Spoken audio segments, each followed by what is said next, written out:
je vous demande le point commun entre Gojo, Grey et Ikuto, ou encore entre Zenitsu, Dabi, Line et Kokichi, c'est lequel? Les trois premiers ont tout simplement le même seiyuu, qui n'est autre que Yuichi Nakamura, et les autres ont aussi le même seiyuu, Hiro Shimono. Donc aujourd'hui, vous vous en doutez, on va parler du métier de seiyuu.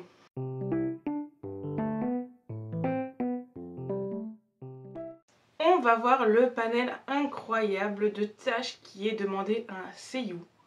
Ce qu'il en fait de sa vie, les risques aussi, ou les dangers qui menacent le métier, et pourquoi pas finir sur un petit top des seiyuu avec le mélange de personnages le plus incroyable. Avant tout, qu'est-ce qu'un seiyuu? Posons la définition. Le seiyuu, c'est l'équivalent des doubleurs qu'on a chez nous. Mais il faut savoir qu'un seiyuu ne se limite pas au manga ou au film, puisque sa voix peut être mise dans différents projets tels que des jeux vidéo, des publicités, ce qui fait que leur panel d'action est quand même assez large. Ce qui fait que pour certains, leur voix devient leur marque de fabrique et on les reconnaît grâce à ça. Le seiyuu joue un rôle crucial dans l'animation japonaise, car il faut savoir qu'un seiyuu ne se contente pas de prêter sa voix à un personnage, mais il fait carrément vivre ce personnage. Imaginez-vous voir votre personnage préféré de manga et l'imaginer sans voix, sans les émotions que cette voix nous envoie. C'est donc les seiyuu qui créent des personnages aussi mythiques que Luffy dans One Piece, que Naruto dans Naruto, Shippuden, ou encore dans Dragon Ball. Tout le monde se souvient du fameux Kamehameha. Je pense que même si je connais pas le nom du doubleur, tout le monde a en tête la voix quand il crie ce fameux Kamehameha. C'est à travers la voix que le seiyuu nous fait passer toutes les émotions du personnage. Un seiyuu qui est bourré de talent, ils le sont tous déjà, pour travailler avec leur voix, ils sont incroyables. Mais un seiyuu talentueux pourra faire vivre des émotions incroyables, transformer un simple manga en une œuvre d'art. Petit exemple, je pense que beaucoup, lors de la fin de SNK, l'attaque des titans, ont peut-être vu passer, moi je l'ai vu passer sur TikTok, les seiyuu des trois personnages principaux qui ont du mal à terminer les dernières lignes ou les lignes les plus émouvantes de leur personnage, puisque c'est la fin, ils savent que l'œuvre qui a été SNK se termine, ils vont laisser leur personnage derrière eux, même si c'est une part entière d'eux-mêmes. Pour la plupart, ce sont les personnages qui les ont vraiment fait connaître. Et terminer les dernières lignes ont été très très éprouvants pour eux trois.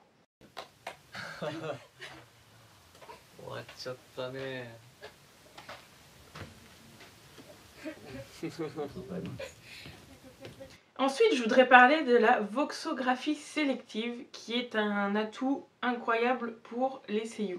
Donc, qu'est-ce que la voxographie sélective? C'est le fait de prêter sa voix à plusieurs personnages, et souvent dans des registres et des styles très très variés. Vous allez pouvoir le voir quand je vais faire le top à la fin de la vidéo. La voxographie, pour certains, c'est pas une blague. Il faut savoir que la voxographie, donc, c'est une polyvalence à avoir au niveau de la voix, puisque on va pas vous demander la même chose si par exemple vous jouez un personnage sûr de lui, qui est bourru, et qu'après on vous donne le rôle d'un personnage beaucoup plus réservé.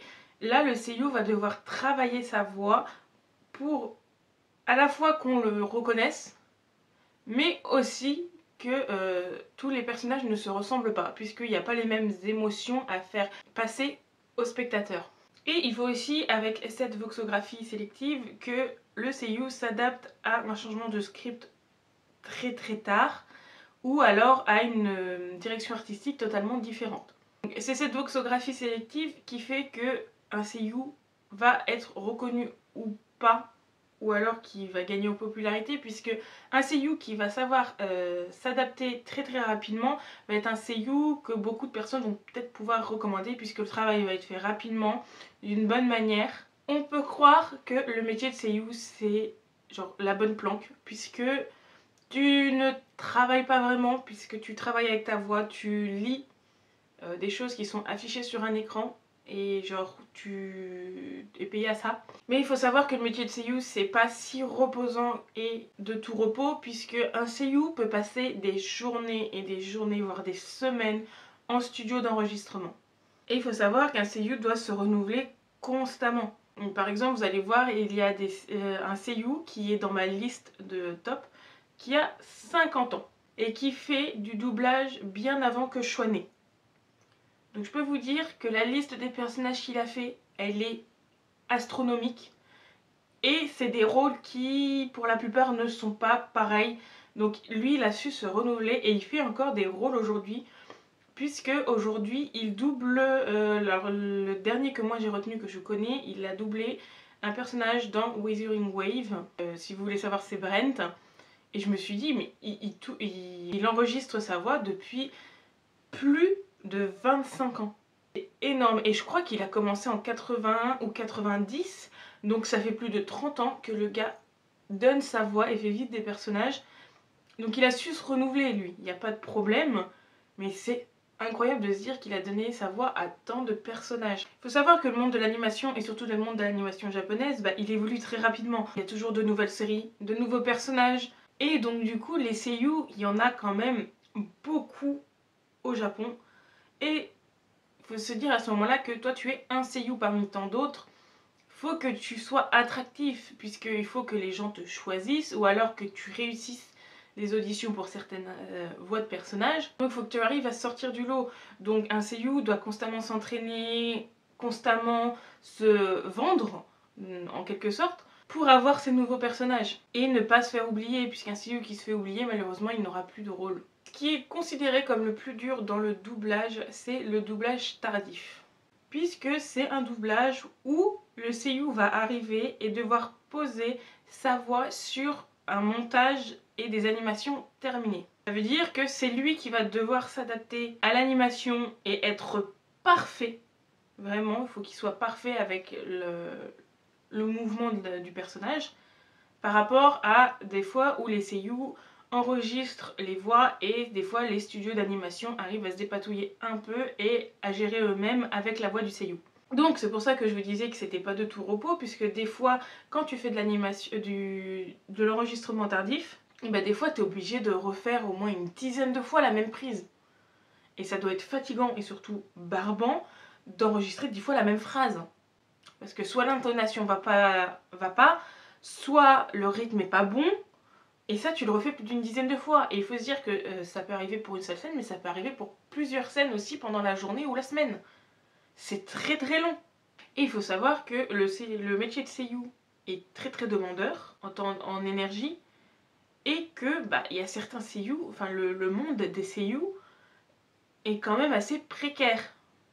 Puisque les plus grands, ceux qui vont avoir souvent des rôles ou des choses à faire en tant que seiyuu, vont réussir à se dégager un salaire et vivre de leur métier.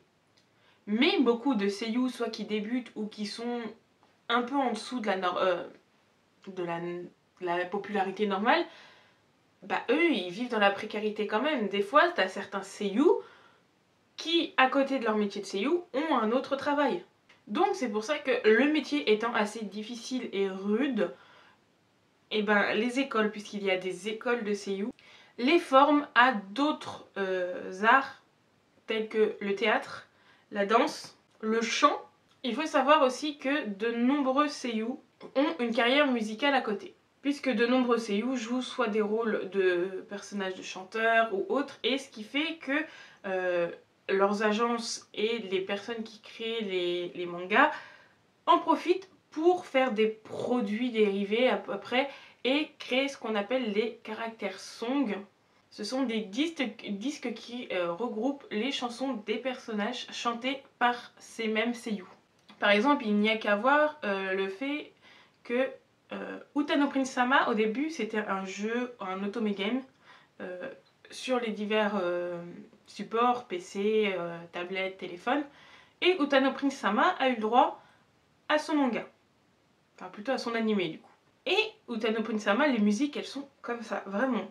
Genre, j'ai regardé ça quand j'étais allez, je devais être au lycée. Et Utano Prince Sama, c'est comme ça. Et il y a des doubleurs qui sont pas mal quand même dedans. Mais donc du coup, Utano Prince Sama, il doit y avoir 3 saisons, si je me souviens bien. Et donc du coup, ces saisons-là ont le droit à leur CD, chanté avec des musiques chantées par les seiyuu. Et donc du coup, oui, les musiques qui sont dedans sont du pain béni, vraiment. Genre autant pour le studio d'animation que pour les seiyuu, puisqu'ils vont toucher quelque chose sur le CD. Si je peux, je mets un extrait ou deux des musiques. Je parle de quelque chose de très très important, puisque le métier de seiyuu, sans eux, on n'aurait pas nos mangas comme on les a aujourd'hui. On n'aurait pas ces voix caractéristiques. Puisque dernièrement, donc j'ai suivi ça plus en France qu'au Japon, mais il faut savoir qu'au Japon c'est la même chose. Puisque dernièrement, j'ai vu une des seiyuu de mon enfance, clairement, parler du fait que leur métier allait peut-être disparaître. Puisque donc la seiyuu, la doubleuse de Oui Oui, oui, je regardais Oui Oui étant petite, et l'entendre parler et dire que son métier allait peut-être disparaître, ça m'a fait grave mal au cœur, puisque Oui Oui c'est vraiment genre toute mon enfance. Dès que j'entends la voix de cette femme, genre c'est des souvenirs d'enfance qui remontent, et elle ainsi que plusieurs autres doubleurs sont venus à parler sur internet à leur communauté du fait que leur métier allait peut-être disparaître, puisque les maisons d'animation et autres veulent de plus en plus se servir de l'intelligence artificielle. Donc ils ont bien parlé du fait que ils seraient payés quand même. Leur métier allait disparaître, mais ils seraient payés quand même. En gros, un seiyuu arrive et signe son contrat pour faire tel personnage. Sauf que dans les contrats, ils veulent, les maisons d'animation, ajouter la clause de se servir de l'IA sur la voix des doubleurs pour éviter de les faire venir pour certaines scènes ou autres. Ils seraient quand même payés, mais à ne pas totalement faire le travail puisqu'un ordinateur le fera à leur place. Vous allez me dire, ça peut être pas mal. Mais un seiyuu, il fait son métier déjà par passion. Si on lui enlève et on lui dit... Enfin, il faut comprendre le fait que là, on est en train de leur dire que ton travail est super. Genre, tu seras payé pour ton travail, mais un ordinateur peut faire tout aussi bien. Moi, je trouve que c'est quelque chose d'horrible. Donc, c'est pour ça que les seiyuu français sont venus à créer une pétition qui a très très vite été signée. Il y a eu 154 000 signatures. Mais donc du coup, le taux de signature a été rempli. Mais on n'a toujours pas de nouvelles. Même eux n'ont toujours pas de nouvelles du ministère de la Culture sur est-ce qu'il y a une loi qui peut être passée pour éviter, pour interdire l'IA dans ce genre de travail. C'est comme si on allait dire à un chanteur, bon bah très bien, ça sera dans ta discographie tout ça, mais on va créer une musique, on va utiliser ta voix avec une intelligence artificielle et t'as rien à dire. C'est d'ailleurs quelque chose qui est en train de se passer dans le monde de Genshin, puisque les doubleurs anglais de Genshin jusqu'à dernièrement je crois, sont en grève par rapport à ça. Bon, ils sont en grève par rapport à l'utilisation de l'IA, puisque Hoyoverse et le studio veulent utiliser l'IA pour avoir plus rapidement les répliques des personnages. Et du coup, bah, ça sera aussi inscrit dans leur contrat. Mais ça, les doubleurs ne sont pas d'accord. Et en plus de ça, les doubleurs de Genshin demandent aussi à ce que leur lieu de travail soit un lieu de travail non négligé, qu'ils aient des studios corrects. Mais leur première revendication, c'est vraiment genre l'utilisation de l'IA, parce que eux non plus ne veulent pas être relégués au second plan par rapport à une machine. Donc je trouve que c'est vraiment très très important des doubleurs, quand ils parlent de ça, et même sans qu'ils en parlent, de leur apporter notre soutien, parce que comme je vous l'ai dit, des fois c'est des voix de notre enfance, et je vais revenir sur le fait que les voix de nos enfances nous suivent même sans qu'on s'en rende compte, mais c'est des voix de nos enfances. C'est des personnes bourrées de talent qui sont un peu rabaissées du coup, comme je vous l'ai dit, on leur dit bah, une machine peut faire tout aussi bien que vous.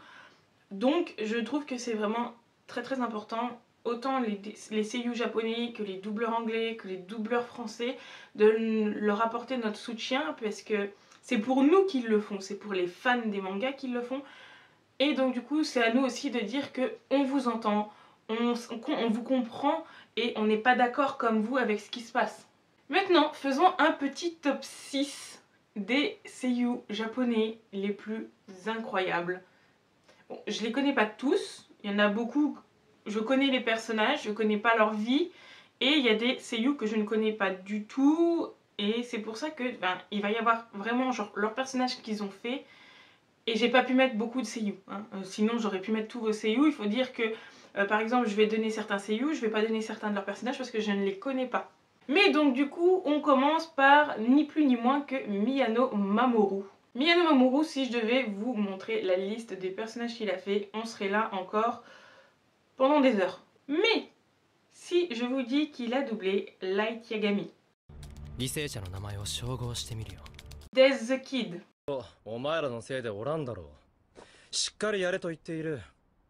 Ichinose dans Utano Prince Sama, Joker dans Black Butler. Et il faut savoir que, ayant doublé un personnage de Free et un personnage de Utano Prince Sama, ce dernier a chanté pas loin que les deux openings de Free et les openings de Utano Prince Sama. Et il faut savoir qu'à côté de ça, il a fait quand même pas mal de rôles. Donc, Miyano Mamoru, je pense qu'il n'a plus ses preuves à faire. Miyano Mamoru est d'ailleurs un seiyuu très très connu, hein. Megumi Ayashibara. Dites-vous que Megumi, de base, a fait des études d'infirmière et pas des études de seiyuu. Aujourd'hui, elle est seiyuu, mais par extension de son travail de seiyuu, elle est aussi chanteuse. Mais si je vous donne les voix qu'elle a fait, il n'y a d'autre que Hello Kitty. La voix d'Hello Kitty. Hello Kitty est partout au Japon et elle fait la voix d'Hello Kitty. Elle a aussi fait Rebecca dans One Piece. Jessie dans Pokémon. Et là, mais alors quand j'ai vu ça, j'étais en mode... Comment ça? Elle a fait Shuichi dans Danganronpa V3.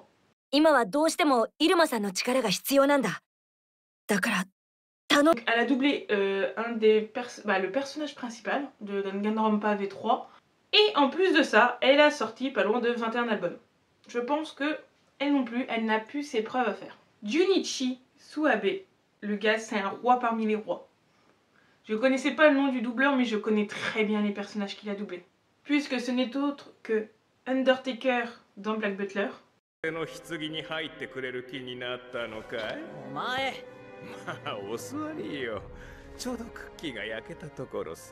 Grimjo dans Bleach.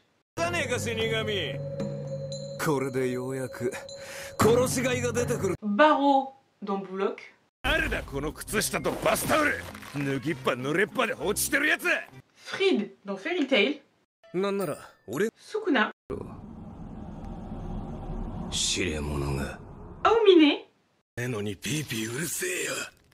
Aizawa. Ren dans Utano Prince Sama. Et Victor dans Yuri on Ice. Vraiment, tous ces rôles pour moi c'est des pépites.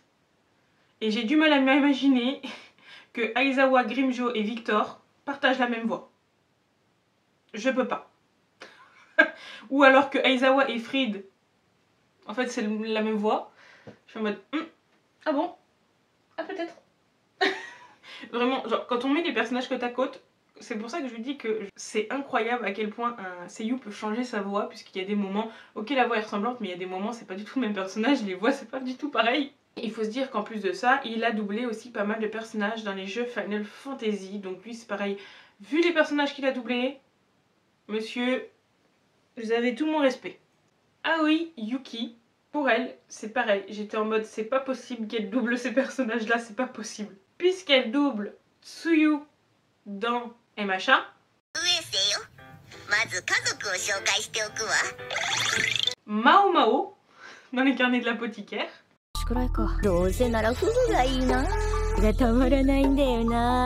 et Lumine dans Genshin Impact.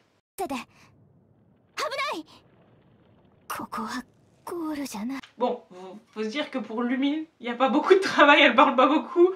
Mais voilà, si vous voulez savoir qui double Lumine, Froppy Tsuyu, du coup, son doublage, il est hyper impressionnant.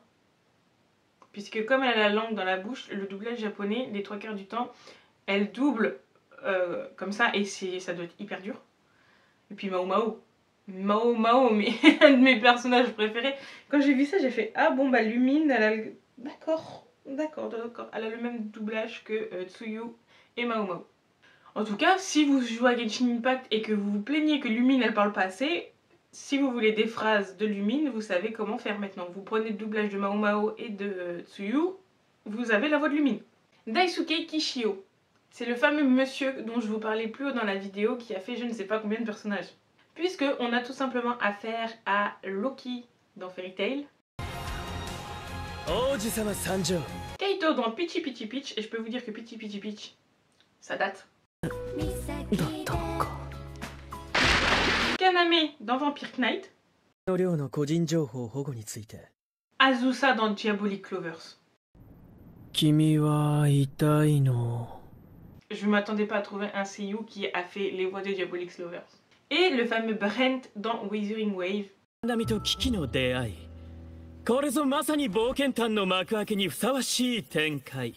Brent, un de mes personnages préférés d'ailleurs. Et, encore une fois, genre j'ai été surprise, et ben la voix de Brent et la voix de Léo, Loki dans Fairy Tail, bah c'est la voix de Fuyuhiko dans Danganronpa.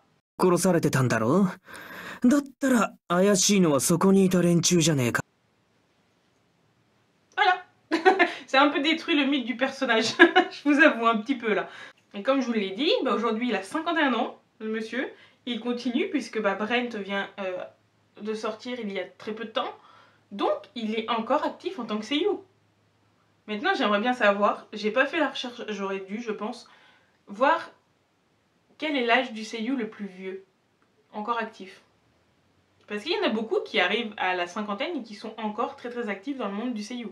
Hiroshi Kamiya. Pareil, c'est pas un seiyuu à laisser sur le côté puisque c'est le seiyuu de Law.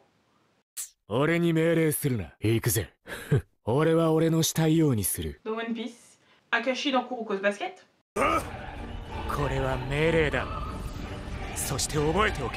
Levi de SNK.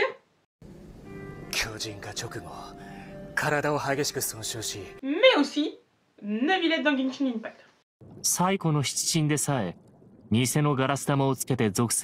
Law, c'est la même personne que Neuvillette. En vrai, entre Neuvillette et Law, je vois à peu près la chose. En me rappelant des voix des deux, je vois à peu près la chose. Ce qui est intéressant avec la carrière de Hiroshi, c'est que ce dernier a touché à tout. Animateur dans beaucoup d'émissions radio, il a chanté en solo comme en duo, il touche à tout. Et ça, c'est ça que je vous ai dit, c'est vraiment incroyable de voir à quel point un seiyuu peut être amené à faire différentes tâches. C'est incroyable. Un coup, il peut être à doubler un personnage, un coup, il peut être à doubler telle ou telle chose, un coup, il peut être amené à chanter. C'est incroyable. Il faut être multitâche quand on est seiyuu. Donc, on arrive à la conclusion de cette vidéo et j'ai vraiment kiffé faire cette vidéo parce que le métier de seiyuu, c'est un métier vachement important. On n'y pense pas, mais sans ça, on n'aurait pas d'animé. Combien de fois, je l'ai répété dans la vidéo, que les seiyuu font passer les émotions et combien de fois, grâce aux seiyuu, on a des passages d'animé où on chiale. On chiale sévère grâce aux émotions qu'ils arrivent à nous faire passer. Donc, c'est vraiment, comme je vous l'ai dit, important de les soutenir, surtout dernièrement où ils voient des incertitudes par rapport à leur travail. Mais je voulais revenir aussi sur le fait que, sans qu'on s'en rende compte, des fois, certains seiyuu ou doubleurs nous suivent depuis qu'on est tout petit en fait. Et moi, c'est le cas avec Adeline Chataille. Donc c'est une doubleuse française qui en fait a doublé les voix de mon enfance jusqu'à encore aujourd'hui. Vraiment, ce qui fait que je reconnais sa voix maintenant. Donc je vois à peu près dans quel rôle elle a tourné. Et c'est pareil, Adeline, elle a un panel de... Elle touche à tout, c'est pareil. Et donc du coup, elle se retrouve avec une... Enfin, c'est une discographie, une filmographie tout ça, qui est énorme. Je vous conseille d'aller voir sa page Wikipédia, elle est énorme, elle a bossé sur tellement de projets. Mais du coup, je me suis dit que pour vous montrer, c'était le parfait exemple, puisque Adeline n'a fait autre que le personnage de Amalia dans Wakfu, qui était un dessin animé que je regardais depuis que j'étais toute petite. Elle a fait la voix de Vanessa Hudgens dans beaucoup de ses projets, donc du coup High School Musical, c'est sa voix. Là, c'est la voix de Gabriella, c'est la voix de Adeline. Elle a fait Yor dans Spy Family.